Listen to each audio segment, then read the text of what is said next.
Number one, that no disciplinary action be taken against any student or teacher that has taken part in this movement. The school district expelled about 175 of the students after they staged a walkout. I was a person that I would stand up for myself, I would defend myself.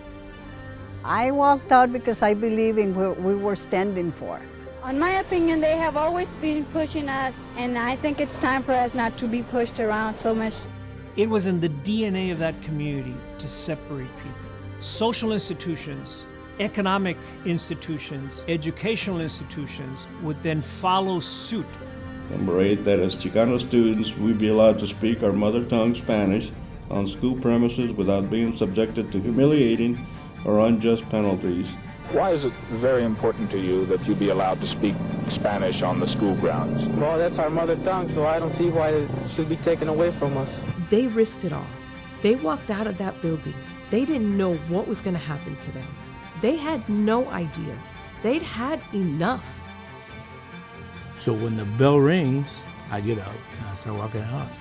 I'm shaking like crazy. My mind just doesn't want to function.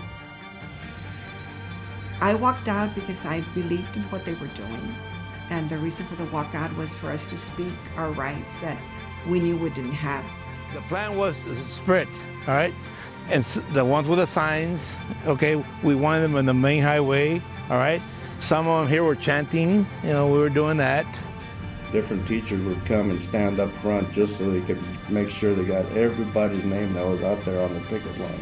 What happened there at Edcouch-Elsa was that they identified all their leaders and arrested them all and took them to jail. The white power punished these kids who had walked out.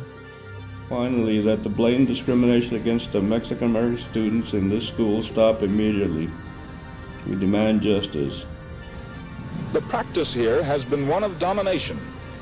But the Mexican Americans say that day has ended, that they are on the move, that they will have a piece of the action.